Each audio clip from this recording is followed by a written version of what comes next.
Allez, bienvenue à tous dans cette nouvelle conférence. Bonsoir ma chérie, comment ça va ce soir? Ça va bien. Allez, bienvenue à vous tous, vous êtes très nombreux ce soir. Ce soir, on va parler des secteurs. Tu as vraiment mis une photo qui me met en valeur, je trouve. C'est la tête que tu fais quand tu me regardes à chaque fois. Moi, je suis habitué, mais toi, c'est la première fois que tu la découvres. On va vous parler de nous. Donc, avant tout, ma chérie, est-ce que tu peux te présenter? Car il y a beaucoup de personnes qui ne nous connaissent pas, qui sont arrivées parce qu'ils ont vu de la lumière, ils se sont dit, tiens, je vais rentrer, ça a l'air pas mal.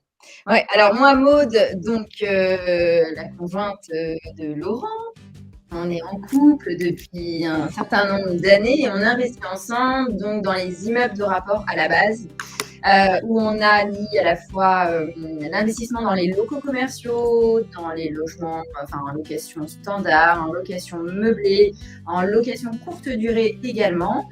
Moi, j'étais conseillère en gestion de patrimoine jusqu'à il y a encore peu, parce que j'ai arrêté au mois de juin pour me consacrer vraiment au patrimoine, mais surtout à tous les business que l'on met en place. Alors de mon côté, je m'appelle Laurent Boutillier, donc 39 ans. Effectivement, ça fait quelques années qu'on est ensemble.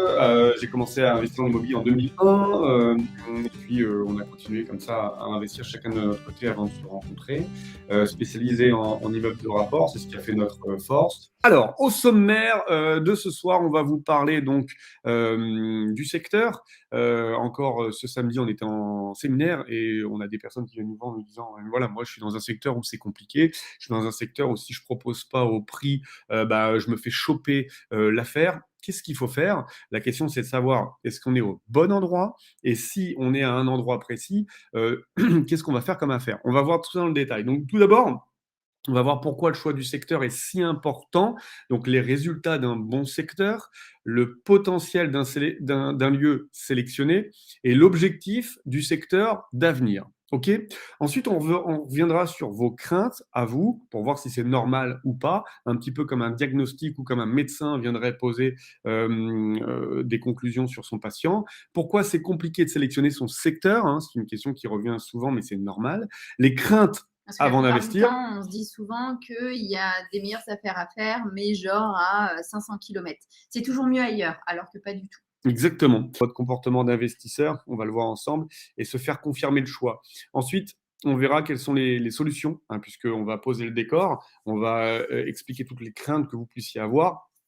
Et puis derrière, on vous donnera les solutions, parce qu'il n'est pas question que vous assistiez à une conférence sur laquelle il n'y a pas d'astuces que vous puissiez mettre en place dès demain. La méthodologie complète, et puis la suite pour passer à l'action. Alors, je voudrais vous rappeler, par contre, que nous sommes sur un extrait de ce que l'on va voir sur la prochaine journée d'immersion pour les débutants qui va se passer le 12 mars à Nantes. Vous avez un petit lien. On a réussi à trouver 8 places de plus, pas une de plus, donc dépêchez-vous si vous voulez prendre votre petite place. Donc je le redis, c'est un extrait de ce que l'on va voir, donc si vous voulez en voir plus, ça se passera à Nantes, et c'est une journée pour les débutants. Alors on entend débutants, des personnes qui n'auraient pas encore investi dans l'immobilier ou qui seraient passées deux, trois biens. voilà, deux, trois biens. Voilà, on peut imaginer que là, on est sur un début et que vous voulez en savoir plus. Allez, on commence dans le vif du sujet avec les résultats d'un bon secteur où investir.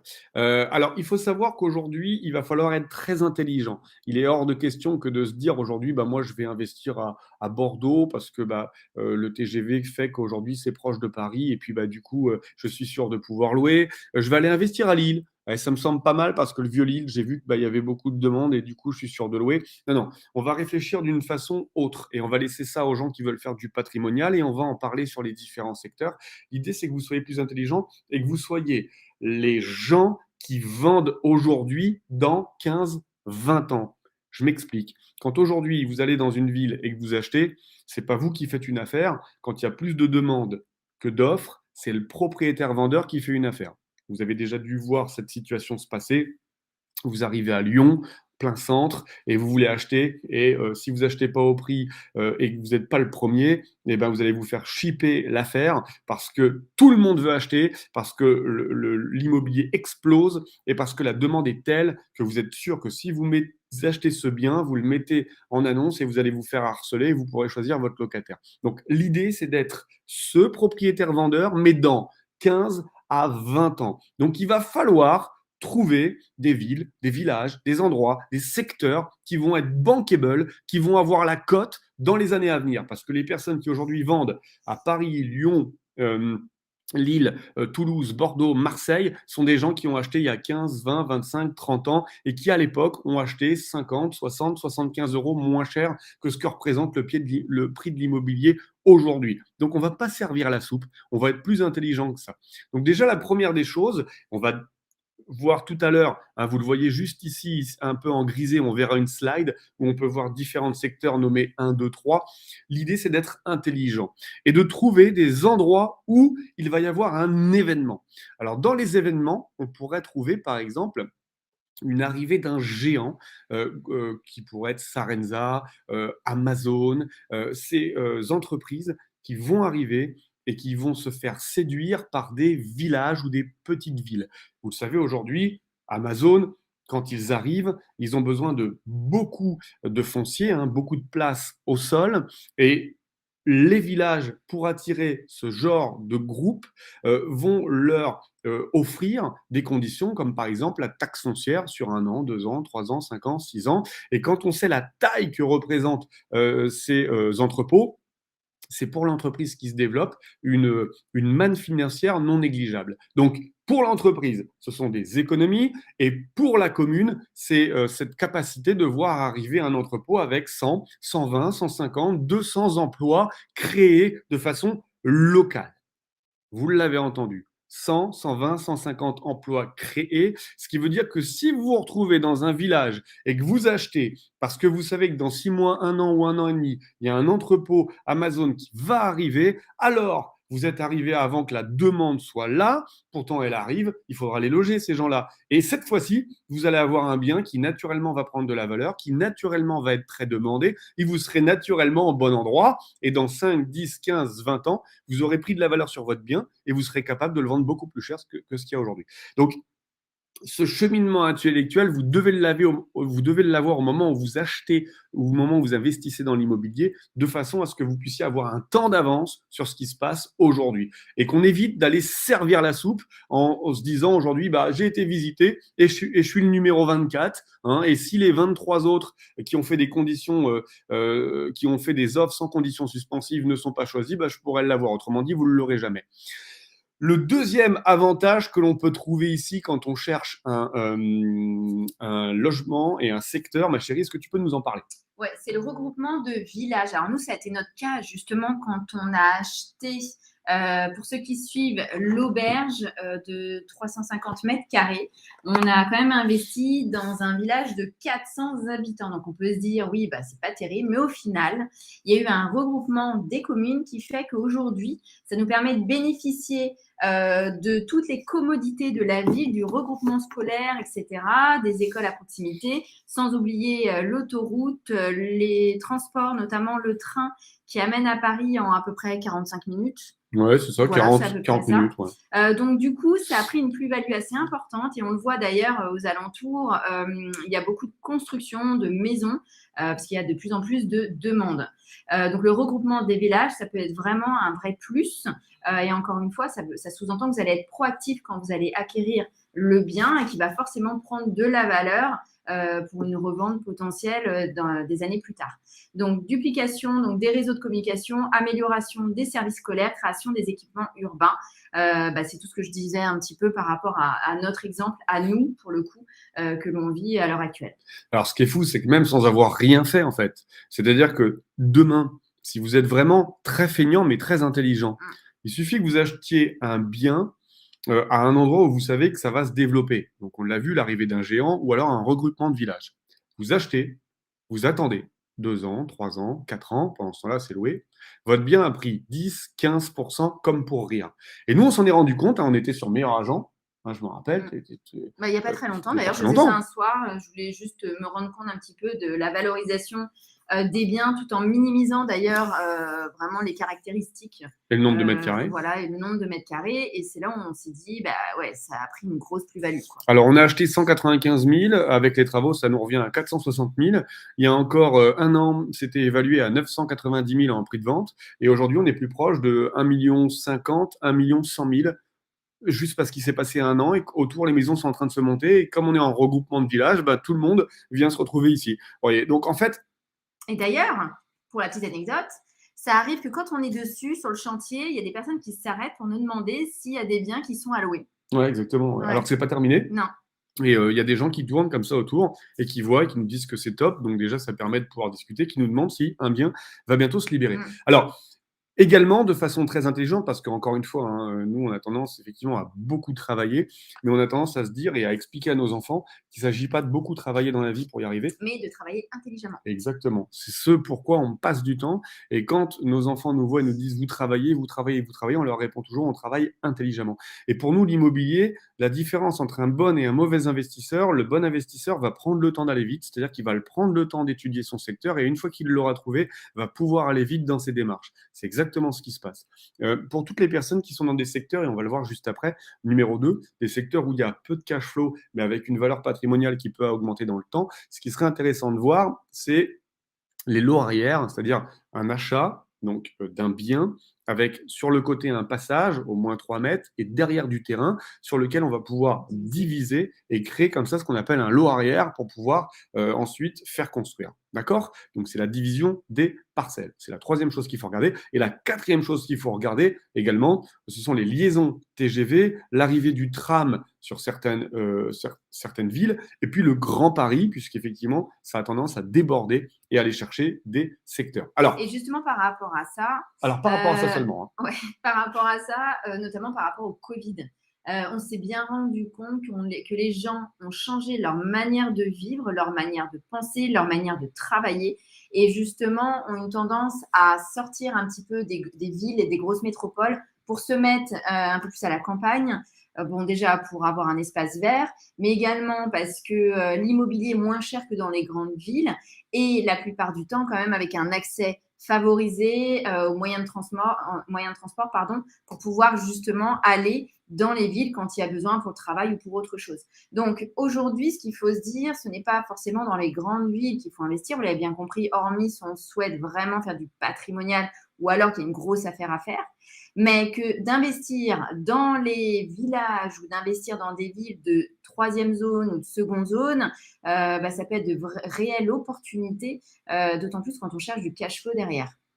Alors là, on est sur un immeuble que l'on a acheté il y a maintenant, je crois, 2 ans à peu près.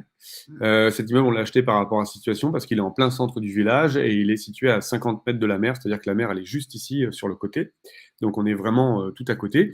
Et pareil, hein, pour toutes les personnes qui cherchent à optimiser leurs locaux au rez-de-chaussée, il faut savoir que si vous n'avez pas de place pour faire une laverie, si vous n'avez pas de place et que vous avez qu'un tout petit local, hein, j'en ai parlé avec une personne qui avait 4 mètres carrés simplement au rez-de-chaussée, pensez aussi aux distributeurs automatiques de billets de banque. Hein, nous, ici, on est sur un loyer d'à peu près 1 000 € le trimestre.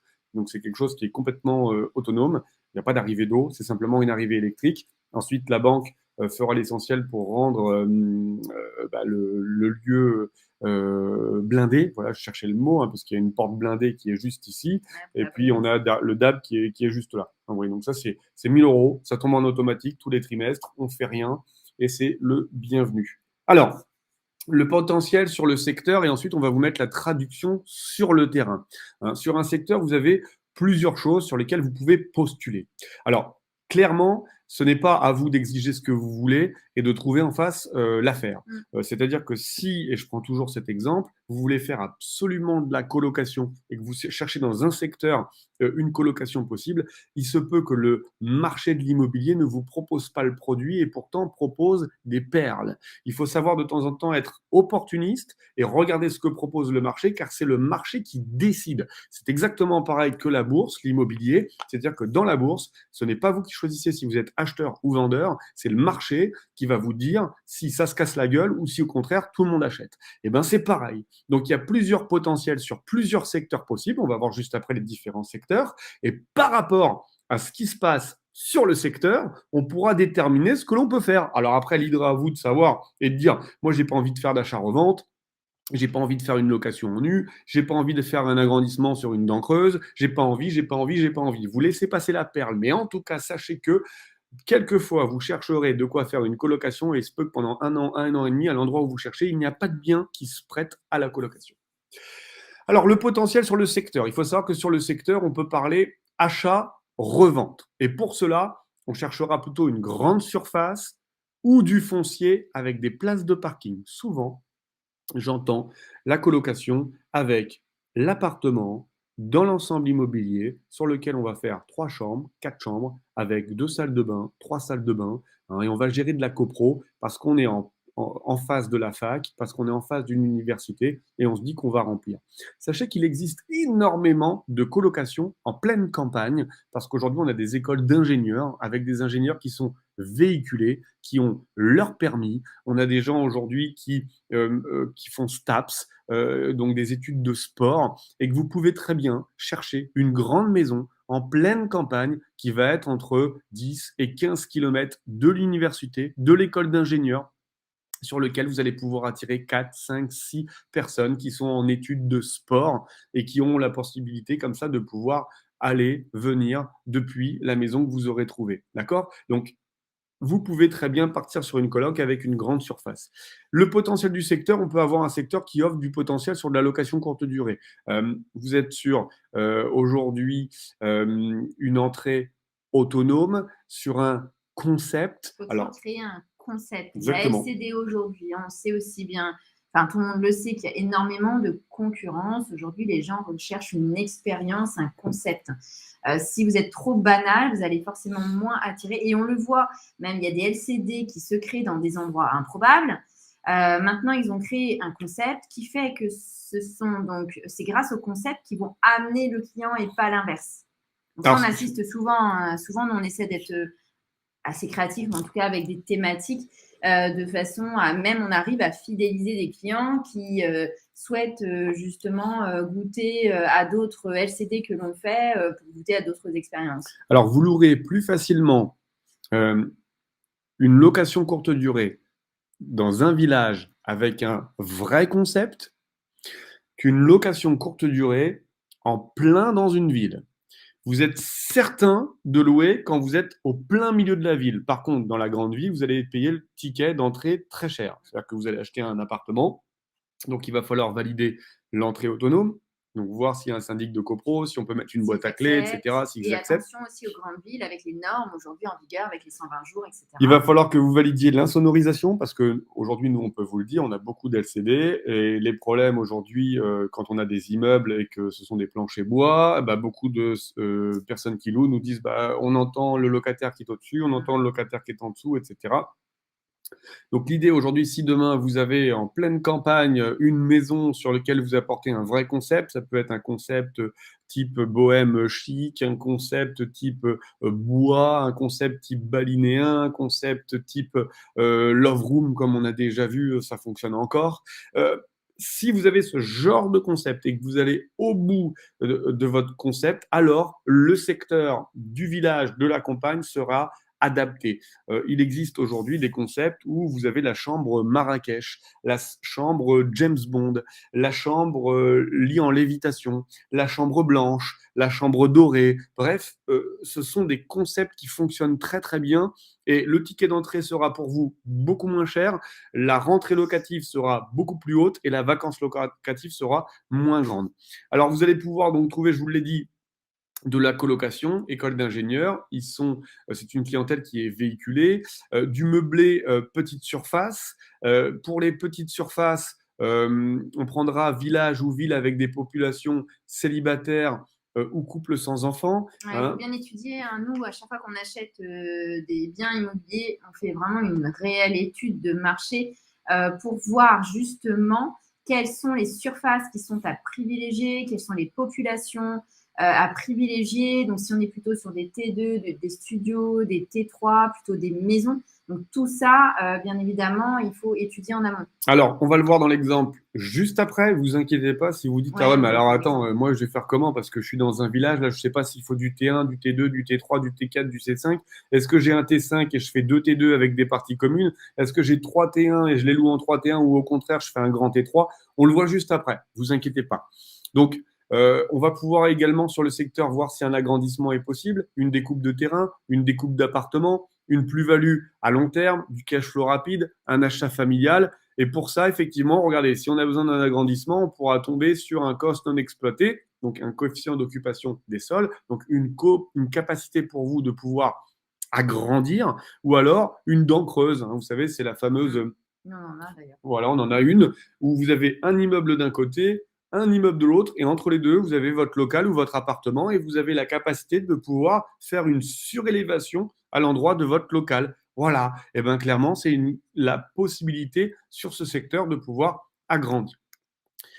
Alors, quel est l'objectif du lieu sélectionné? Maintenant qu'on est conscient des possibilités, on vient de les voir, il convient de savoir sur quel axe, à court, moyen et ou à long terme, nous allons opérer.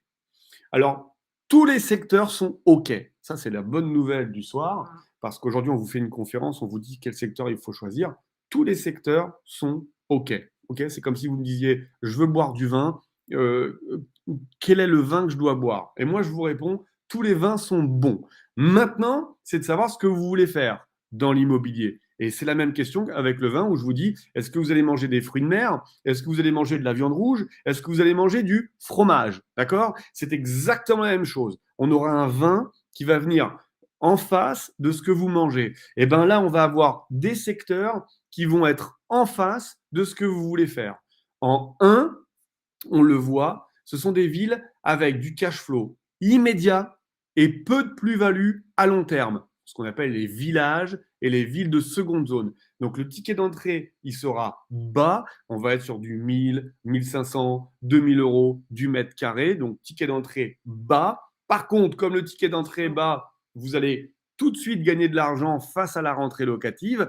Par contre, le petit inconvénient, c'est que dans un an, dans 5 ans, dans 10 ans, dans 15 ans, votre bien ne se dévaluera pas, mais ne prendra pas de valeur avec le temps.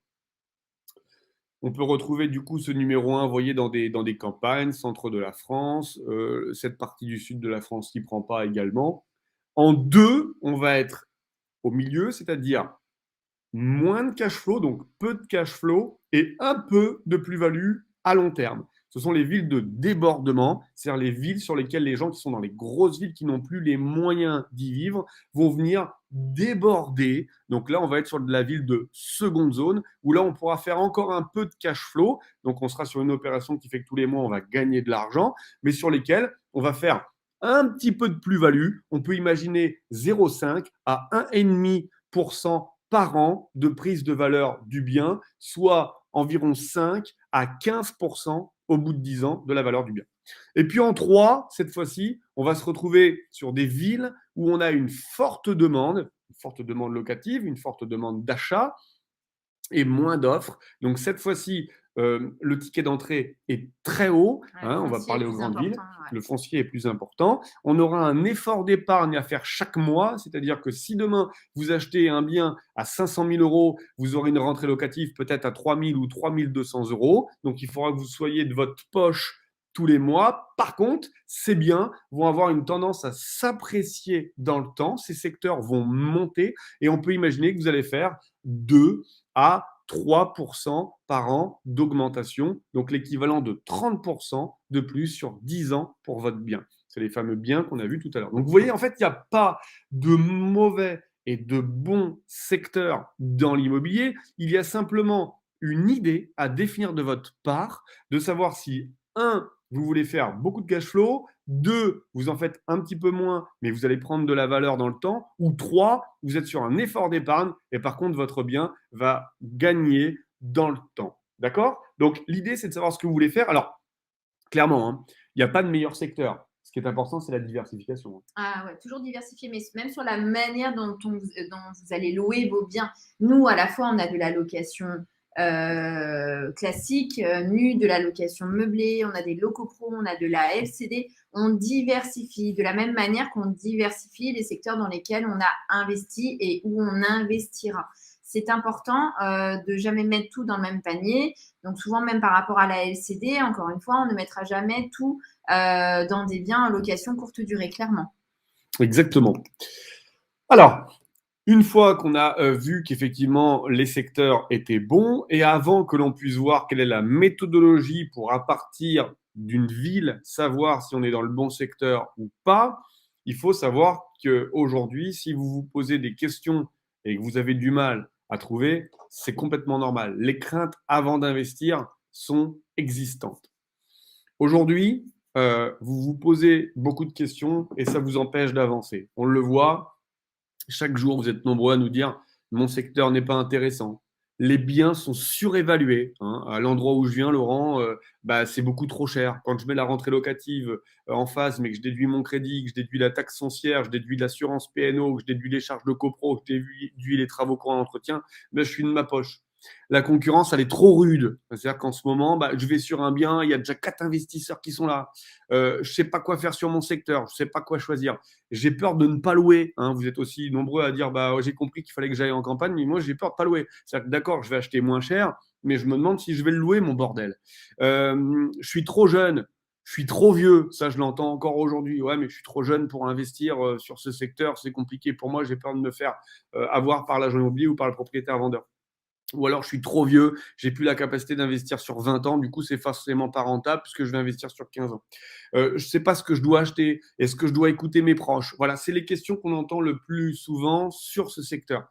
L'idée, encore une fois, ça va être de vous perfectionner dans vos points forts et de déléguer vos points faibles et surtout de passer à l'action. Hein. On peut avoir toutes ces questions, c'est important de se les poser parce que sinon ça voudrait dire qu'on est complètement inconscient, on est complètement insouciant et on fonce tête baissée. Donc non, mais vous avez des points forts aujourd'hui, c'est à vous de savoir en quoi vous êtes bon.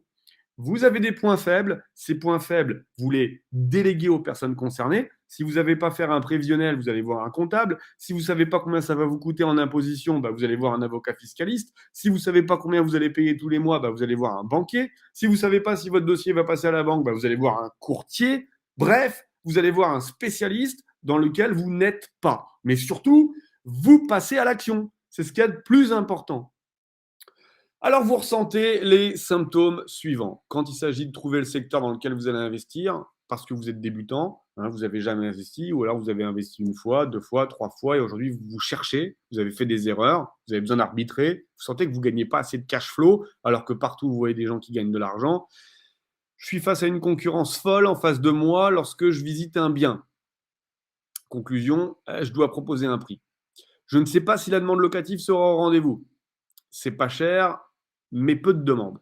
Je trouve seulement des biens sans cash flow et une fois les charges et la fiscalité ajoutées, il n'y a plus de marge. C'est ce qu'on vient de voir, c'est les symptômes que vous avez. La conséquence à ces symptômes, elle est simple. Vous êtes mal à l'aise en visite. Vous ne savez pas si vous êtes au bon endroit au bon moment. Ça vous est déjà arrivé, ça? C'est-à-dire que vous êtes à un endroit, vous vous dites qu'est-ce que je fous là? Voilà, je comprends rien, je sais pas, est-ce que je suis bien là, est-ce que je devrais aller à voir, etc. Vous répondez oui. Là, j'ai oublié, vous dites que c'est une affaire, vous dites il peut pas me dire le contraire parce que c'est lui qui vend, mais vous savez pas si vraiment vous êtes au bon endroit.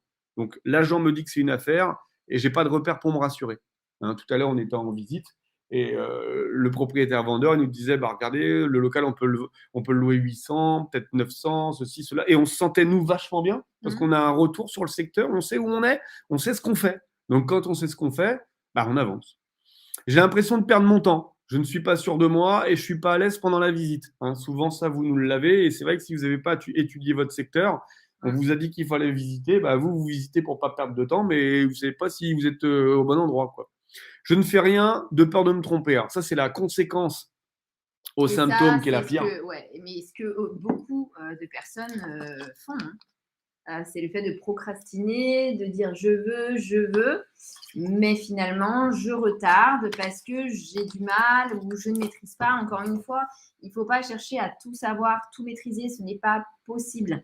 Comme le disait Laurent à juste titre, il y a des choses qu'on sait faire, des choses où on est moins bon. Dans ces cas-là, il faut exceller et continuer d'avancer là où on est bon et déléguer là où on n'est pas bon. Mais surtout, il faut passer à l'action, c'est important. Sinon, c'est la procrastination. Donc, il y a beaucoup trop de personnes aujourd'hui, mais sur tous les sujets, pas que sur l'immobilier, qui ont une tendance à procrastiner par peur, parce qu'on a une tendance souvent à sortir de sa zone de confort quand on ne maîtrise pas les choses. Mais justement, c'est ça qui est d'autant plus gratifiant de pouvoir le faire parce que on ne savait pas faire au démarrage, mais il faut bien démarrer par le démarrage. Alors, la procrastination, ça fonctionne, mais l'effet inverse fonctionne aussi. C'est-à-dire qu'en 2019, on avait décidé d'ouvrir les vannes pour investir. on a acheté 17 appartements et en fait, ça s'est enchaîné. Et plus on en achetait, plus on était confiant. Et plus on était confiant, plus on en achetait. Ce qui fait qu'en 2020, on s'est dit on va commencer à arbitrer un petit peu et on va développer nos business. Et on a pris un tournant. On n'a toujours pas vendu, par contre. Non. On n'a toujours pas vendu. Alors, mon comportement pour y remédier, c'est-à-dire qu'aujourd'hui, on a vu les causes, on a vu les conséquences, et aujourd'hui, quel est votre comportement? La plupart du temps, pour se rassurer, qu'est-ce qu'on fait? On demande à son entourage. C'est-à-dire qu'on va voir son père, on va voir sa mère, sa sœur, son oncle, on va voir le mec qui fait du footing avec nous, le mec qui fait du foot, on va voir la nana qui joue au tennis, on lui dit, dis-moi, j'ai l'intention d'investir dans un immeuble, est-ce que tu penses que c'est une bonne chose? Parce que là où on est, c'est trop cher, mais j'ai trouvé un truc à 20 km au nord, ça a l'air beaucoup moins cher. Oh, mais n'y va surtout pas, c'est n'importe quoi. Là-haut, il n'y a personne, c'est la campagne, tu te rends compte. Elle n'est pas au courant qu'il va y avoir un Amazon à 20 km et qu'en fait, le bien sur lequel vous êtes positionné, qui aujourd'hui vaut 2000 euros du mètre carré, dans un an et demi, il vaut 2800 euros du mètre carré sans que vous ayez besoin de rien faire. On peut lui dire merci ou pas. Votre comportement, c'est que vous êtes intéressé par tous les biens, du coup. C'est-à-dire que comme vous ne savez pas ce que vous cherchez, dans n'importe quel secteur, vous allez tout partout. C'est-à-dire que vous êtes dans votre département, vous allez au nord, vous allez au sud, vous allez à l'est, vous allez à l'ouest, vous faites tous les quartiers. Vous arrivez dans une ville, quelquefois dans une ville, on a 1 ou 2 quartiers qui ne sont pas bien. C'est pas grave. Comme c'est pas cher, vous allez visiter parce que vous êtes focus sur le prix. Mais le prix, c'est pas le secteur. Et le secteur est plus important que le prix. Il vaut mieux un bien qui soit un petit peu plus cher dans un secteur sur lequel il y a du potentiel. Je n'ai pas dit un secteur sur lequel il y a de la demande. Un secteur sur lequel il y a du potentiel, il est forcément futur, plutôt que dans un quartier où c'est surcoté. Je regarde les autres faire et je commente. Souvent, on a ça comme comportement. C'est-à-dire que comme on n'a pas trouvé soi-même, pour se rassurer, on se dit que les autres, ce qu'ils font, c'est de la merde. Et ça rassure. Et ça rassure à mort. Ouais. Évidemment, on voit Laurent et Maud acheter 17 appartements, on se dit qu'ils vont se casser la gueule. On les voit faire du boulot, on se dit que c'est pas eux de le faire, c'est aux artisans. Exactement. Et à un moment donné, ils parlent d'un impayé de locataire, alors qu'ils en ont 50 qui payent à côté. On va dire, voilà, tu vois, regarde, il y a un locataire qui paye pas, c'était sûr. Voilà. On a 14 LCD, dont des clients, parce qu'il faut le savoir, aujourd'hui, la LCD, les gens réservent la veille pour le lendemain. C'est comme ça. Vous en avez certains qui vont aller voir le calendrier, qui va dire « Regarde, la semaine prochaine, jeudi et vendredi, il n'y a personne. » Tu vois, ils ont dit que ça fonctionnait. Il n'y a personne. Voilà. Ça, c'est le comportement qu'on peut avoir quand on n'arrive pas à trouver et quand on n'y arrive pas. Et la plupart du temps, quand on n'y arrive pas, on a envie de se rassurer. Et plutôt que de se dire qu'on n'est pas dans la bonne démarche et dans la bonne stratégie, on a tendance à se dire que les autres, ce qu'ils vont faire, c'est nul. Ils vont se planter. Et comme on pense qu'ils vont se planter, du coup, on se rassure et on se sent mieux. Mais ce n'est pas ça, la réalité des faits. Alors, dites stop à tout ça et passons à l'action ensemble. On va voir un cas passer au crible. Et je reviens juste aussi par rapport à ce que tu disais. En effet, l'entourage, attention, quand on n'est pas né dans un entourage d'investisseurs, d'entrepreneurs ou autres, si vous en parlez autour de vous, forcément, ils vont avoir un regard plutôt assez négatif parce que soit ils ont regardé à un moment les infos qui ont parlé que du négatif sur l'immobilier. Ou parce qu'ils nous aiment. Ouais. Ou parce qu'ils ont entendu un ami qui a eu un problème avec l'immobilier. Oui, pour les personnes qui nous suivent, vous savez aussi bien que nous, c'est que l'immobilier, il y aura des aléas, des problèmes, vous allez en gérer. On en gère quasiment tous les jours, ça fait partie de l'immobilier. Ce n'est pas forcément tout rose et jamais d'ailleurs. Maintenant, on n'a rien sans rien. L'immobilier lisse, ça n'existe pas. Avec du papier à poncer. Voilà. Mais nous, des problèmes, on en gère régulièrement. Et c'est vrai que quand on devient investisseur, qui dit investisseur dit qu'on détient, on va dire, un certain nombre de lots. Plus vous avez de lots, plus vous avez de locataires, donc plus vous avez de potentiels problèmes, clairement. Donc ça, il faut en avoir conscience. Donc, encore une fois, l'entourage est très important. Le fait de bien s'entourer, le fait de pouvoir échanger avec d'autres investisseurs, c'est hyper important. Pour le mindset, parce qu'on en revient à la dernière chose que tu disais juste précédemment. Qui était bien, non? Où on a une tendance à regarder les problèmes des autres parce que ça nous rassure et comme ça, on reste dans notre zone de confort. À partir du moment où on est positif, où on aspire à des choses, à atteindre certains objectifs, à investir ou autre, on y arrivera. Nos pensées sont nos actions de demain. Et clairement, si vous pensez négativement, vous n'y arriverez pas. Et au contraire, finalement, la résultante sera négative. Donc, vous allez vous conforter sur le fait que vous n'auriez pas réussi. Alors que si vous pensez positivement, vous allez y arriver, clairement, vous allez mettre des actions pour y arriver. Alors, il y aura des embûches, il y aura peut-être des problèmes, ça c'est évident, mais ça fait partie du lot et au contraire, grâce à ces aléas, vous allez beaucoup apprendre et vous allez être d'autant plus fort derrière pour arriver à vos fins. S'il y a des embûches, une bonne paire de baskets, ça arrive. Ouais, c'est ça. Mais encore une fois, il n'y a pas que les gens qui vous aiment pas hein, qui vous conseilleront mal. Nous, on a 3 enfants. Demain, si on a un gamin qui vient nous voir en nous disant ouais, je veux arrêter les études, ce que je veux faire ça, notre première réaction, ça va être de lui dire non, fais pas ça, parce qu'on aime nos enfants. Et vous pouvez aller voir vos parents. Vous avez acheté un bien, vous avez acheté un deuxième, un troisième, vous avez envie d'aller plus loin, et la réaction de vos parents va être de dire attends, waouh, tu m'as fait peur au premier, là au deuxième, troisième, ça commence à être chaud, fais attention, c'est ça. Et auquel cas, il faut passer outre ça. Alors, quelquefois, il faut faire le choix de savoir à qui vous en parlez. Nous, aujourd'hui, on rencontre des gens qui font énormément d'immobilier. On pourrait même s'en perdre parce qu'on a des gens qui parlent en dizaines de millions d'euros de patrimoine, en centaines de millions pour certains qu'on arrive à côtoyer. Donc, quand on voit ces gens-là, il y a 2 possibilités. Soit vous n'avez pas le bon mindset, mais si vous avez déjà un peu d'immobilier, vous l'avez forcément, et auquel cas, vous collez à la situation. C'est-à-dire que nous, quand on rencontre des gens qui ont plusieurs dizaines de millions de patrimoine, eh ben, on arrive à se projeter et à se dire, ouais, plusieurs dizaines de millions, c'est quelque chose sur lequel, effectivement, on peut arriver. Et aujourd'hui, on n'est pas jaloux de ces gens-là. C'est-à-dire qu'aujourd'hui, on se dit, s'ils ont réussi, ça nous rassure, parce que ça veut dire que c'est quand même possible dans un pays qui est fortement fiscalisé. Parce que la plupart du temps, toutes les personnes, en tout cas dans ce cadre-là, la plupart sont parties de rien, mais vraiment de rien. Parce que forcément, quand on échange, au fur et à mesure du temps, on arrive à se connaître davantage. Et voilà, il est très rare qu'on soit tombé sur des personnes, et à la limite, tant mieux, encore une fois, hein, avec des personnes avec qui ont eu un patrimoine au démarrage, mais la plupart du temps, c'est vraiment, on part vraiment de rien. Ouais, d'ailleurs. Tout est possible hein, si on s'en donne les moyens. D'ailleurs, quand on parle de nos affaires, on en parle qu'à un public averti. C'est-à-dire, on en parle avec notre avocat fiscaliste, avec certains conseillers bancaires. Si on n'a rien à leur demander, on peut leur parler de tout. Mais sinon, on peut pas parler de tout ce que l'on a, parce que dès que vous dites à une personne, j'ai un immeuble là, déjà, il va dire un immeuble. Déjà, immeuble, le mot immeuble, hein, déjà. Si vous dites après, parce qu'il vous dit, ah bah moi j'adore aller là-bas, vous dites, ah bah là-bas j'ai aussi un immeuble. Ok, dans sa tête, il va dire 2 immeubles déjà. Bon, ok. Si vous lui dites là, vous dites que dans la rue, vous avez 2 immeubles, là, déjà, vous l'avez perdu pour quelqu'un qui n'est pas dedans. Donc, il faut faire très attention, se protéger par rapport à ça. Mais la seule limite, c'est celle que vous vous imposez, vous. Alors, vous allez nous dire, et vous aurez raison, hein, et dites-le dans les commentaires, où acheter dans ces cas-là. Parce que si tous les secteurs sont bons, où est-ce qu'il faut qu'on achète, nous, aujourd'hui? Parce qu'on voudrait investir dans l'immobilier, on veut faire du cash, on veut faire du patrimonial, on veut faire un peu de cash, un peu de patrimonial. Où est-ce qu'on achète? Eh bien, c'est ça. Aujourd'hui, il existe plusieurs outils. Alors, c'est extrait de la méthode. On vous l'a dit, je vous le répète. Il y a d'autres outils qu'on a. Il y a les marteaux, il y a les tournevis. Ouais. Il y a d'autres outils qu'on n'a pas forcément tout mis parce que sinon, on est là. On est sur un. Pendant 4 voilà, heures. L'idée, c'est que ça dure 1 heure et que vous soyez après tranquille et que vous puissiez réfléchir. On est sur un extrait d'une journée qu'on va passer ensemble le 12 mars.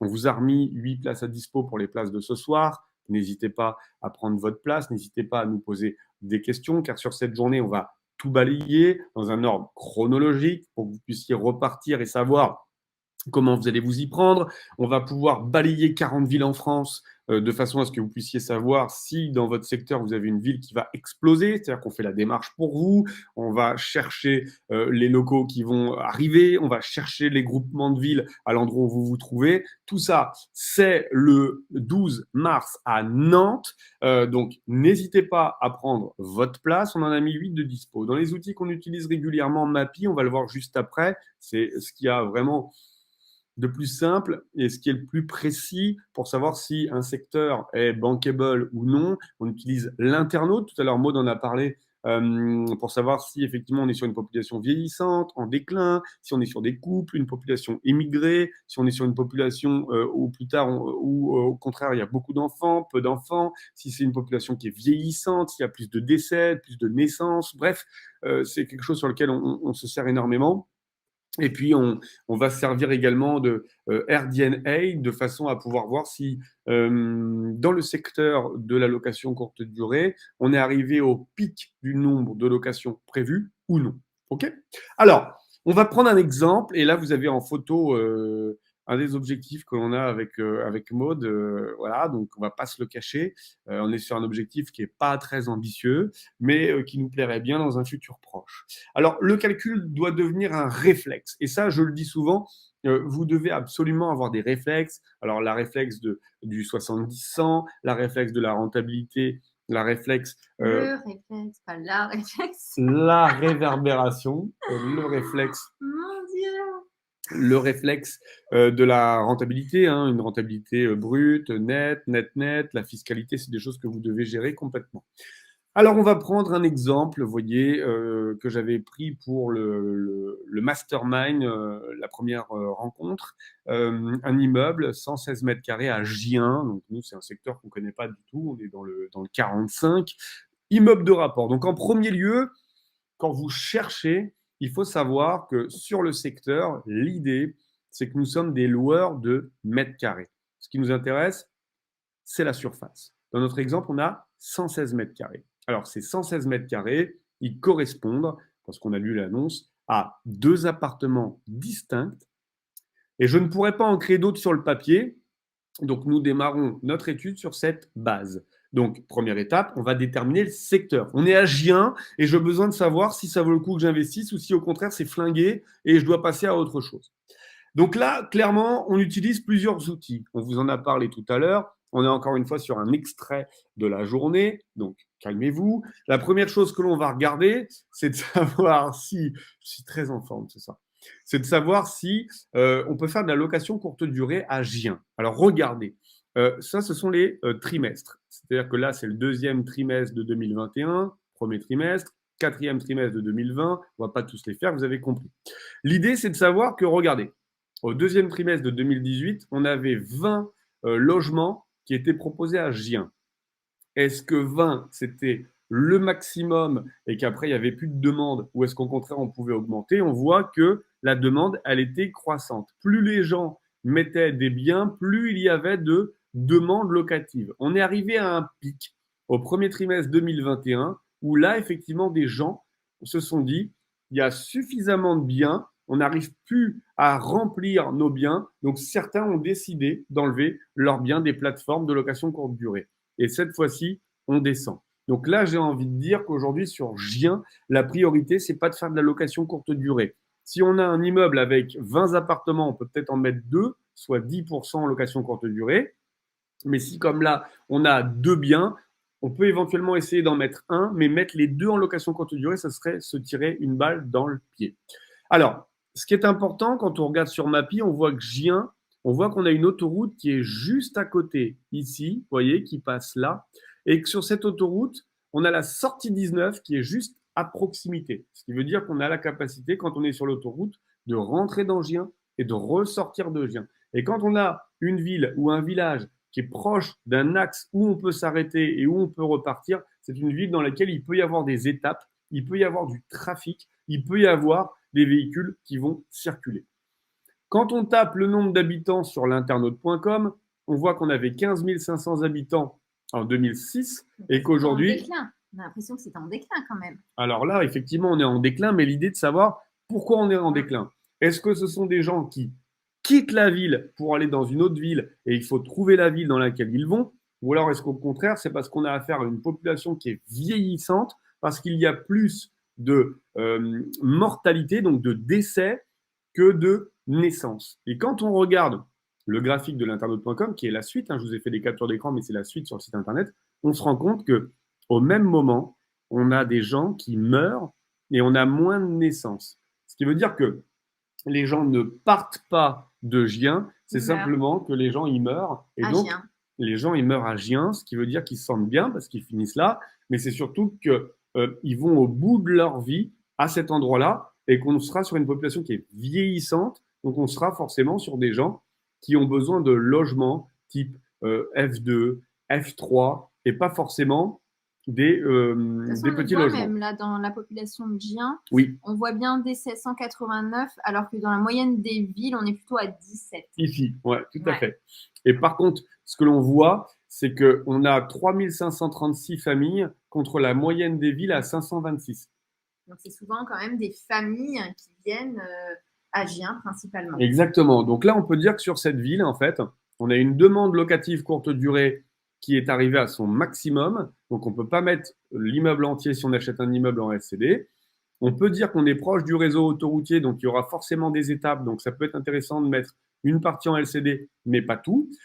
On sait qu'on est sur une population qui est vieillissante et on sait qu'on est sur une population où il y a beaucoup de familles. Qui dit beaucoup de familles dit T3, T4. Donc, ce qui veut dire que si j'ai 116 mètres carrés avec 2 logements, l'idée, c'est que je ne vais pas diviser à nouveau. Donc, on le voit ici.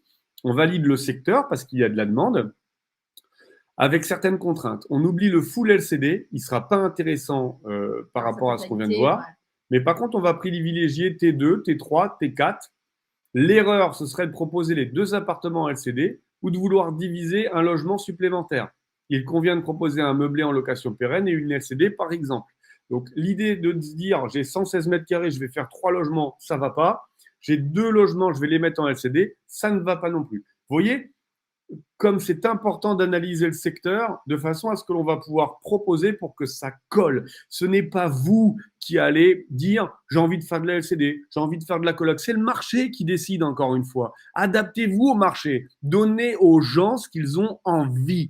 Demain, vous montez un restaurant et vous avez 50 personnes qui veulent manger des pizzas et vous leur faites un couscous. Je peux vous dire que les gens qui sont en face, ils vont vous jeter les boulettes dans la gueule. C'est pas ce qu'ils ont envie. Donc, faites-leur des pizzas 2 € plus cher que tout le monde. Faites-leur les meilleures pizzas. Et vous savez ce qui va se passer? Eh bien, ils vont revenir la semaine d'après. Et ils vont revenir encore. Et plus nombreux. Parce que vous leur donnez ce qu'ils ont envie. Et notre métier à nous, c'est de répondre à la demande. Donc, étudiez votre secteur. C'est hyper important. Secteur intéressant, mais l'idée, c'est de savoir combien on loue dans ce secteur. Parce qu'encore une fois, si on avance dans le secteur, on peut trouver des secteurs où le ticket d'entrée, il est bas, mais la rentrée locative, elle est basse. Donc, si vous achetez demain à 500 € du mètre, mais que vous arrivez à louer à 2 € le mètre carré, ça va être compliqué pour que ça soit rentable. Et nous, faire des additions avec des zéros, ça fait toujours zéro. Donc, on loue combien? Cette fois-ci, avec sologer.com, vous allez taper prix de location de mètre carré à Gien et vous allez avoir une fourchette. Alors, la fourchette, elle est toujours en nu. C'est-à-dire que si vous faites de la merde, vous êtes à 7 € du mètre carré. Si vous faites un petit peu plus haut de gamme, on est à 9 €. En nu, si vous faites du meublé, vous ajoutez 20% sur ces chiffres. Ce qui veut dire que nous, en faisant du meublé, 2 x 8, 16, on va être à peu près à 11 € du mètre carré. Donc, en location nue dans ce secteur, nous louons 8 €. Pour du meublé, on peut ajouter 20 points. Donc, on va être à 11 € si on prend une fourchette haute. Dans notre exemple, nous avons 116 mètres carrés, vous vous rappelez. Si vous ne vous rappelez pas, c'est que vous ne suivez pas. Vous reprendrez les slides dans l'autre sens. 116 fois 11, 1276 € de rentrée locative. Donc ça, c'est typiquement le genre de rentrée locative que l'on va pouvoir faire par rapport au prix. Donc une fois que j'ai le secteur, une fois que j'ai la surface, une fois que j'ai le prix de la rentrée locative, qu'est-ce qui me manque? Eh bien, il va me manquer le prix des travaux pour savoir si c'est intéressant ou non de faire une offre. Et là, ma chérie, il y a des endroits où il y a un peu de travaux à faire. Un petit peu. Il y a des endroits où on va dire c'est un peu de rafistolage, un peu de déco. Mais il y a des endroits où il y a quand même des travaux. Alors après, ça, c'est une moyenne. Hein. Exactement. Alors, Ça, on va vous donner un. Dis-moi, ma chérie. Ouais, juste ça, c'est encore une fois, ça, c'est une moyenne. C'est quelque chose que l'on fait en amont avant d'appeler pour en savoir plus et avant d'aller faire une visite. On fait cette étude-là de façon à savoir si cet immeuble vaut le coup qu'on aille plus loin. Ça ne veut pas dire qu'il sera intéressant jusqu'au bout, mais en tout cas, cette étude, elle est indispensable de façon à ne pas perdre de temps sur des biens qui n'en valent pas du tout la peine. Donc, tous ces calculs et toute cette étude, on le fait vraiment en amont. Une fois qu'on a fait cette étude-là, on voit que ça peut être vraiment intéressant. On appelle pour en savoir plus et ensuite on visite derrière. Exactement. Alors, je ne vais pas vous embarrasser avec les travaux. On n'est pas sur une conférence sur les travaux. Et si ça vous intéresse, je vous invite à venir à Nantes parce qu'on va en parler des travaux. Un petit tips comme ça. Vous repartiez avec quelque chose ce soir. Si vous ne savez pas combien ça coûte de changer un radiateur, prenez un chiffre. 25 € du mètre carré.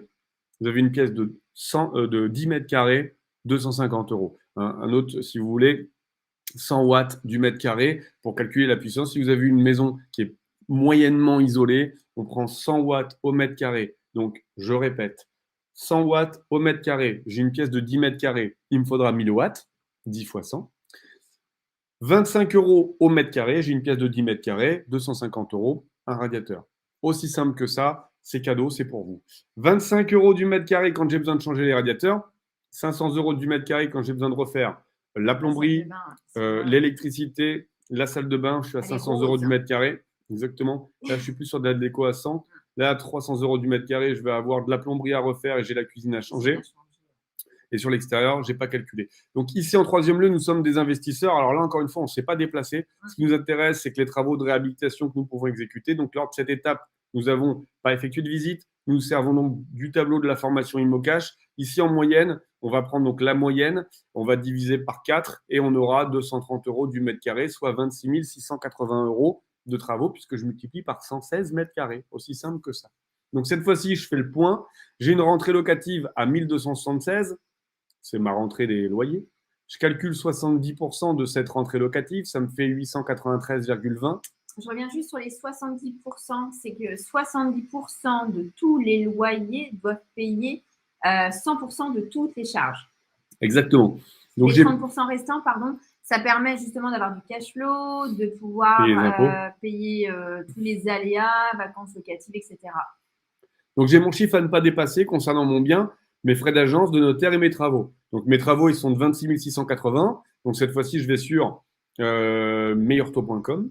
Je mets 26 680 sur 20 ans, ça me donne 130 € par mois. Donc, je peux valider 893, qui est le montant que je ne dois pas dépasser, moins mes 130. Ça me fait 763,20 chaque mois. Ou alors, si je les mets sur 20 ans, 123 289. Le bien étant à 123 000, je n'aurai qu'à négocier les frais de notaire. Puisqu'il était à 123 000, frais d'agence inclus. OK ? Donc là, très clairement, déjà, je sais que le secteur est bon et je sais que je suis sur peut-être une affaire à réaliser. Je n'ai pas encore visité. Vous avez vu ? C'est très rapide. Quelle sera mon étape suivante ? L'étape suivante, c'est simple. Ça va être de faire la visite. Ça va être de remesurer les surfaces pour savoir s'il me vend bien 116 mètres carrés. Ça va être faire justement l'objet d'une décote. D'une décote sur l'offre qui pourrait être faite. Oui, parce que 116 mètres carrés pour 123 000 €, si vous trouvez 114, vous avez déjà un peu d'argent en moins à dépenser. Vous allez chiffrer les travaux de façon précise et après, vous allez jouer sur l'optimisation. On a dit qu'on pouvait mettre un bien en LCD, donc on va calculer l'optimisation du bien, parce que la rentrée locative ne sera pas la même en LCD. On peut compter 2,5 fois plus de chiffre d'affaires en LCD. On va négocier une franchise de travaux, parce qu'on a vu qu'on avait un petit peu de travaux à faire, ce qui nous permettra de faire un petit peu de cash, au moins 6 mois, voire 1 an. Et puis, 25 ans de crédit pour certaines personnes, ceux qui ont moins de 30 ans, si vous pouvez vous le faire. Donc, vous voyez, dis-moi. Je reviens juste par rapport à la LCD, encore une fois, et j'insiste vraiment, les calculs de rentabilité ne doivent pas être faits sur un calcul lié à de la location courte durée. C'est vraiment sur de la location classique, meublée et non LCD. Parce que la LCD, encore une fois, oui, c'est surfer sur la vague, parce que c'est vraiment la cerise sur le gâteau. C'est ce qui rapporte le plus par rapport à la location meublée classique. Maintenant, demain, on ne sait pas de quoi est fait l'avenir. On ne sait pas si dans la ville où vous investirez, il y aura des restrictions par rapport à la LCD, etc. Ou même si demain, vous en avez marre de louer de la LCD. Donc, encore une fois, il faut vraiment faire des calculs sur de la location classique. Exactement.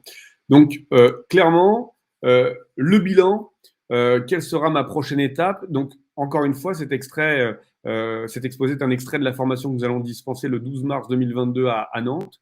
Si vous avez appris des choses, avant qu'on réponde à toutes vos questions-réponses là ce soir, et que vous souhaitez en savoir plus sur la méthodologie complète, j'entends, on vous invite à y participer. On a mis 8 places supplémentaires. C'est les places qu'on a à vous proposer. Une journée complète, donc on démarre à 8h30, on finit à 18h30 avec les questions-réponses à la fin.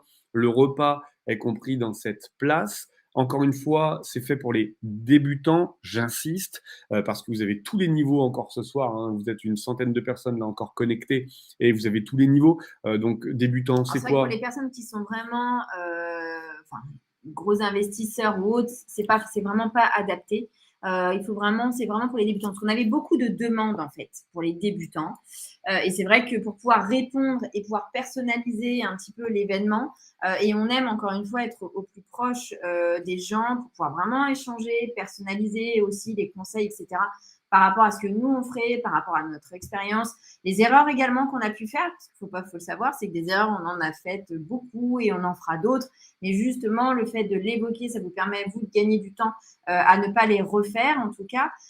Donc voilà, c'est vraiment un événement qu'on a voulu pour les débutants. C'est vrai qu'on ne l'avait pas fait depuis un moment pour les débutants. On le faisait souvent pour des personnes un peu plus averties, voire expérimentées. Donc voilà. Alors après, encore une fois, on répondra à toutes vos questions-réponses sur cette journée. Donc vous, pour toutes les personnes, on va dire débutants, c'est 1 bien, 2 biens, 3 biens. Allez, moins d'1 million de patrimoine. On peut imaginer que vous démarrez dans l'immobilier et que ça peut être intéressant pour vous.